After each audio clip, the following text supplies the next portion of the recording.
Hi hello welcome back to my channel. ನಾನು ಅರ್ಪಿತಾ ರಮೇಶ್. ಇವತ್ತು ನಾನು ಮಾಡ್ತಿರುವಂತಹ ರೆಸಿಪಿ ಬಂದುಬಿಟ್ಟು ಟೊಮೆಟೊ ಬಾತ್. ನೀವೇನಾದರೂ ಲಂಚ್ ಬಾಕ್ಸ್ಗೆ ಡಿಫ್ರೆಂಟಾಗಿ ಟೊಮೆಟೊ ಬಾತ್ ಮಾಡಬೇಕು ಅಂತ ಅಂದ್ಕೊಂಡಿದ್ರೆ ಈ ಟೈಪ್ನಲ್ಲಿ ತಪ್ಪದೆ ಒಂದು ಸಲ ಮಸಾಲೆನ ಹರಿದು ಟ್ರೈ ಮಾಡಿ. ತುಂಬಾ ರುಚಿಯಾಗಿ ಬರುತ್ತೆ, ಹಾಗೆ ಟೇಸ್ಟ್ ಡಿಫ್ರೆಂಟ್ ಆಗಿರುತ್ತೆ, ಹಾಗೆ ಟೈಮ್ ಸೇವಿಂಗ್ ರೆಸಿಪಿ ಅಂತಲೇ ಹೇಳ್ಬೋದು. ಹಾಗಾದರೆ ಈ ಟೊಮೆಟೊ ಬಾತ್ನ ಹೇಗೆ ಮಾಡೋದು ಅಂತ ನೋಡೋಣ. ಅದಕ್ಕಿಂತ ಮುಂಚೆ ನಮ್ಮ ಚಾನಲ್ನ ಯಾರು ಸಬ್ಸ್ಕ್ರೈಬ್ ಮಾಡದೆ ನೋಡ್ತಾ ಇದ್ದೀರಾ ಸಬ್ಸ್ಕ್ರೈಬ್ ಮಾಡ್ಕೊಳ್ಳಿ, ಪಕ್ಕದಲ್ಲೇ ಕಾಣಿಸ್ತಿರೋ ಬೆಲ್ ಬಟನ್ನ ಕ್ಲಿಕ್ ಮಾಡಿ. ನಾನಿಲ್ಲಿ 1.5 ಗ್ಲಾಸ್ ಆಗುವಷ್ಟು ಸೋನಾ ಮಸೂರಿ ರೈಸ್ನ ತೊಗೊಂಡಿದ್ದೀನಿ. ನೀವು ಯಾವ ರೈಸ್ ಬೇಕಾದರೂ ತೊಗೋಬೋದು, ತುಂಬ ಚೆನ್ನಾಗಿ ಬರುತ್ತೆ. ಫಸ್ಟಿಗೆ ಮಸಾಲೆ ಹೇಗೆ ರುಬ್ಬೋದು ಅಂತ ನೋಡೋಣ. ಒಂದು ಫ್ರೈಯಿಂಗ್ ಪ್ಯಾನ್ಗೆ 2 ಟೇಬಲ್ ಸ್ಪೂನ್ ಆಗುವಷ್ಟು ಆಯಿಲ್ನ ಹಾಕ್ಕೊಂಡು 2 ಟೇಬಲ್ ಸ್ಪೂನ್ ಆಗುವಷ್ಟು ಧನಿಯಾ ಬೀಜ, 4 ಬ್ಯಾಡ್ಗೆ ಮೆಣಸಿನ್ಕಾಯಿನ ಹಾಕ್ಕೊಂಡು ಚೆನ್ನಾಗಿ ಬಾಡಿಸ್ಕೊತಾ ಇದ್ದೀನಿ.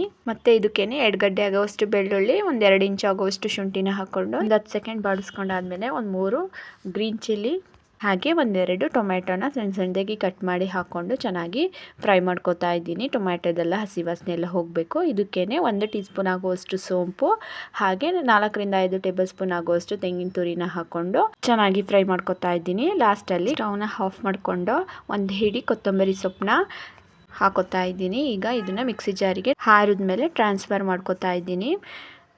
ಬನ್ನಿ ಇದು ಮಿಕ್ಸ್ಚರ್ನ ಫೈನ್ ಪೇಸ್ಟ್ ಮಾಡ್ಕೊಬರೋಣ. ನೋಡಿ ಇವಾಗ ಫೈನ್ ಪೇಸ್ಟ್ ಆಗಿದೆ, ಇಷ್ಟಾದರೆ ಸಾಕು.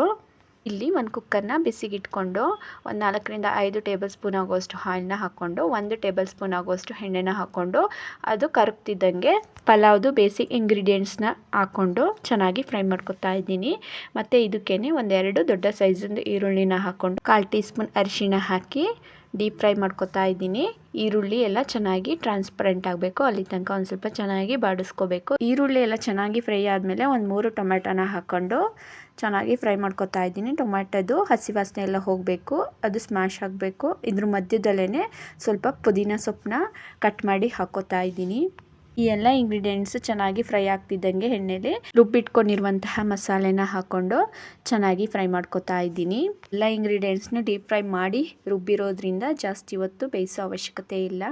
ಇದಕ್ಕೆ ಇವಾಗ ಸೋನಾ ಮಸೂರಿ ರೈಸ್ನ ಹಾಕ್ಕೊಂಡು ಈ ಮಸಾಲೆ ಜೊತೆಗೇ ಚೆನ್ನಾಗಿ ಮಿಕ್ಸ್ ಮಾಡ್ಕೊತಾ ಇದ್ದೀನಿ. ಚೆನ್ನಾಗಿ ಮಿಕ್ಸ್ ಮಾಡಿಕೊಂಡು 2 ನಿಮಿಷ ಹಾಗೆ ಮಸಾಲೆ ಜೊತೆನೇ ಫ್ರೈ ಆಗಬೇಕು, ಅಲ್ಲಿ ತನಕ ಚೆನ್ನಾಗಿ ಮಿಕ್ಸ್ ಮಾಡ್ಕೊಳ್ತಾ ಹೋಗಿ. ಇದಕ್ಕೆ ಇವಾಗ 1.5 ಗ್ಲಾಸ್ ಅಕ್ಕಿ ಹಂಗೆ 3 ಗ್ಲಾಸ್ ಆಗುವಷ್ಟು ನೀರನ್ನ ಕಾಯಿಸಿ ಇಟ್ಕೊಂಡಿದ್ದೆ. ಇವಾಗ ಸೇರಿಸ್ಕೊತಾ ಇದ್ದೀನಿ.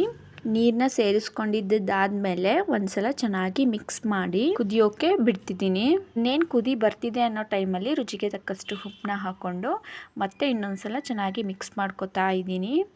ಮಿಕ್ಸ್ ಮಾಡಿಕೊಂಡು ಕುದಿಯೋಕೆ ಬಿಡ್ತೀನಿ. ನೋಡಿ ಇವಾಗ ಕುದೀತಾ ಇದೆ. ಈ ಟೈಮಲ್ಲಿ ಒಂದ್ಸಲ ಚೆನ್ನಾಗಿ ಮಿಕ್ಸ್ ಮಾಡಿಕೊಂಡು ಉಪ್ಪು ಖಾರ ಎಲ್ಲ ಕರೆಕ್ಟಾಗಿದೆಯಾ ಅಂತ ನೋಡಿಕೊಂಡು ಲಿಡ್ನ ಕ್ಲೋಸ್ ಮಾಡಿ 1 ವಿಷಲ್ ಬರ್ಸ್ಕೊತಾ ಇದ್ದೀನಿ. ಈಗ ನೋಡಿ 1 ವಿಷಲ್ ಆಗಿದೆ. ಓಪನ್ ಮಾಡಿ ತೋರಿಸ್ತಾ ಇದ್ದೀನಿ ಎಷ್ಟು ಚೆನ್ನಾಗಾಗಿದೆ ಅಂತ. ಮಾಮೂಲಿಯಾಗಿ ಒಂದೇ ಥರ ಟೊಮೊಟೊ ರೈಸ್ನ ಮಾಡಿ ತಿಂದು ಬೇಜಾರಾಗಿದ್ದರೆ ಈ ಥರ ಒಂದ್ಸಲ ಮಸಾಲೆನ ಹರಿದು ಮಾಡಿ ನೋಡಿ, ಒಂಥರ ಡಿಫ್ರೆಂಟ್ ಆಗಿರುತ್ತೆ. ಟೇಸ್ಟು ಕೂಡ ಅಷ್ಟೇ ಚೆನ್ನಾಗಿರುತ್ತೆ. ಈ ರೆಸಿಪಿ ನಿಮಗೆ ಒಂದು ವೇಳೆ ಇಷ್ಟ ಆಗಿದ್ರೆ ಮನೇಲಿ ಒಂದ್ಸಲ ಟ್ರೈ ಮಾಡಿ, ಹೇಗೆ ಬಂತು ಅಂತ ಕಮೆಂಟ್ ಬಾಕ್ಸ್ನಲ್ಲಿ ಕಮೆಂಟ್ ಮಾಡಿ ತಿಳಿಸಿ. ಹಾಗೆ ಲೈಕ್ ಮಾಡಿ, ಶೇರ್ ಮಾಡಿ. ಇನ್ನಷ್ಟು ಈಸಿ ರೆಸಿಪೀಸ್ಗೋಸ್ಕರ ನಮ್ಮ ಚಾನಲ್ನ ಸಬ್ಸ್ಕ್ರೈಬ್ ಮಾಡ್ಕೊಳ್ಳಿ. Thank you.